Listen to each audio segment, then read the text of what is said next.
Good evening, everyone. I hope you guys are having as fine a night as I am. I have something that, I know I say this a lot, but I do have something that is truly special tonight. My friend actually came in from Maine and brought me a beer that I do not have access to.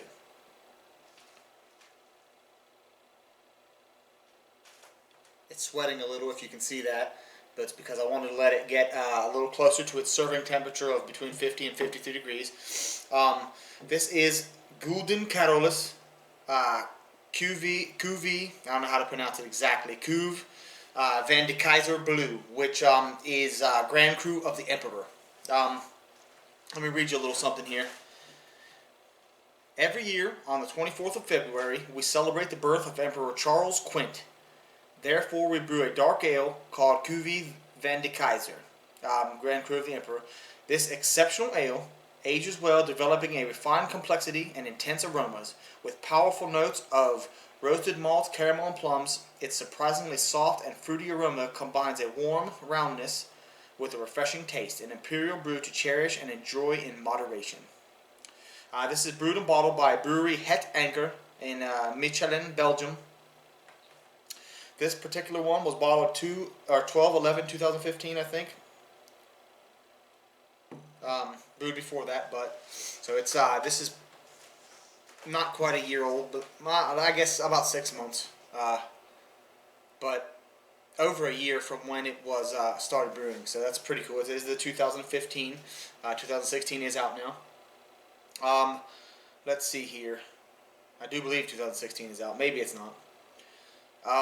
Let's see. This was the first brewed in February of 1999. It started out at 8% for the first few years, 10% in 2003, and then went to 11 in 2004, and has stayed that since. It is 11% ABV.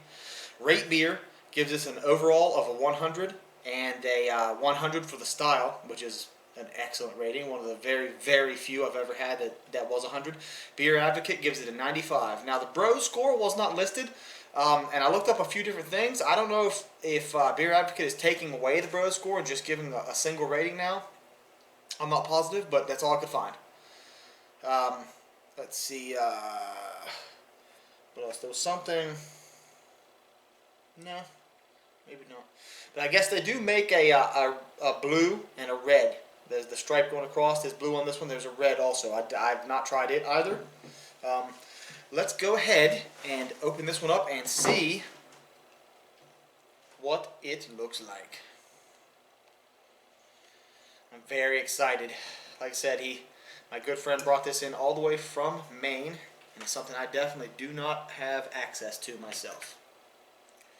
I'll scoop this over just a little bit. I'm going to serve it in the classic Duvel glass, tulip. Oh, lots of smoke. I don't know if you can see that.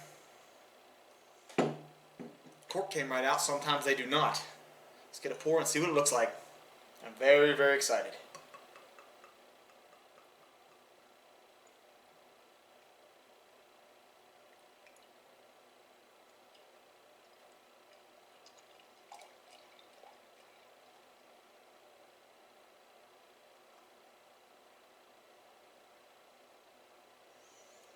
Easy with that a little bit.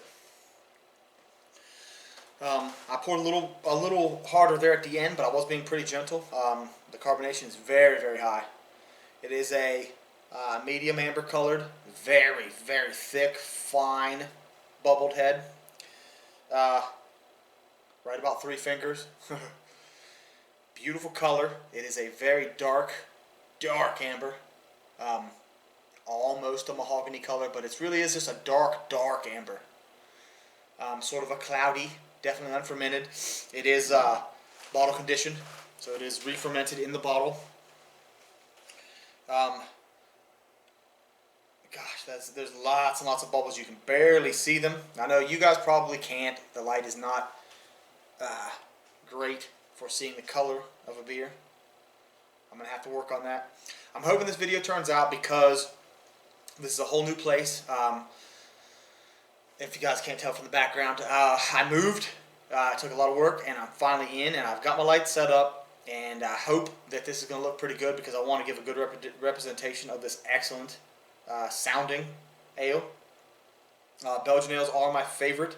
Any of you that have been subscribed for a while probably know this anyway, but they are my favorite, and I have very high expectations for this one. Oh, it's so pretty. I can smell it from here, but let's get a nose and see what this one smells like, guys. Wow. Definitely a little caramel sweetness, sort of a smell, like a toffee kind of. I don't know, like a. See, I make toffee, and so I know exactly like what it smells like, and this has like a toffee smell when the toffee's really hot before it gets too dark, but when it's almost ready. It's got a little slight tart smell, like of a maybe cherry, a tart cherry, or like definitely a little bit of that yeasty, bitter kind of a smell. A little bit of a banana-ish, just a slight bit of that sort of a yeasty aroma. There's a medium or dark bread, biscuity sort of an aroma. It's a very complex aroma. I'm a little stuffy, so I'm not getting all of it, I'm sure.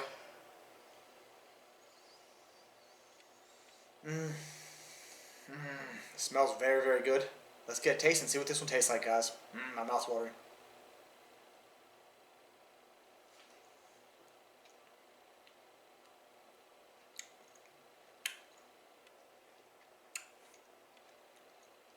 Wow.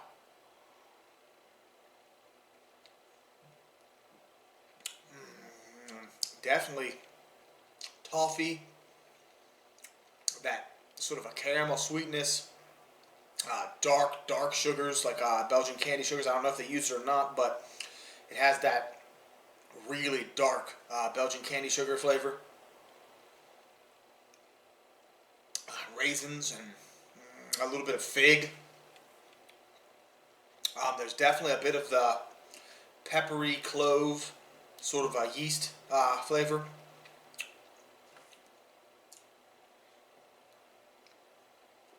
Really very, very heavy mouthfeel. I mean, this is just heavy, very dense. It's pretty sweet. This is almost, I would almost say this would be like a dessert beer. It's so sweet. Maybe not quite, but it hides an 11% alcohol very, very well. That toffee, just like a really nutty, dark toffee. There's little hints of like maybe even like chocolate in there. Dark roastiness.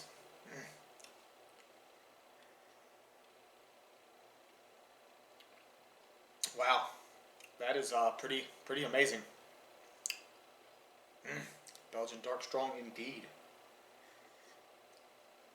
A little warming in the belly, but other than that, you really cannot tell that this is 11% alcohol. Like this thing, I don't even know. I don't want to even make a guess. I'd look foolish, I'm sure, because like if I didn't know what percentage it was, I would have looked a bit foolish until I felt that warming in the belly.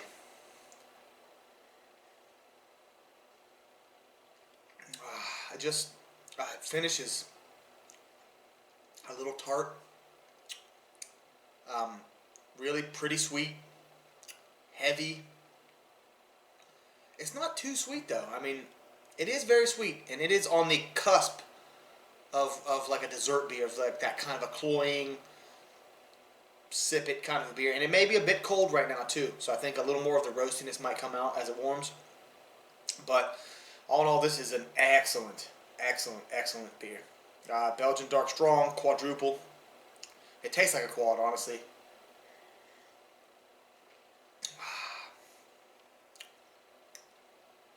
Even a little bit of a plum in there. I mean, it's so good. There's like a few different dark fruits. You like right off the bat, right off, you get a little bit of a tart kind of cherry. It smooths and mellows into like a rum raisin, fig, that sort of a sweet, semi-sweet, kind of a not too juicy fruit. Like a dried fig or dried raisin. And then plums finish out at the end. That's so good. Wow. Guys, if you get a chance to try this, I would definitely suggest it. It is very, very good. If you don't like a slightly sweeter beer, you may not be a fan.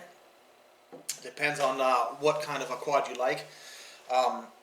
It is definitely a different sort of a dark strong than, say, a Chimay or West Lateran or a Rochefort 10. Excuse me. It has a lot of those same complex flavors, but it adds some sweet, soft fruitiness that they don't have.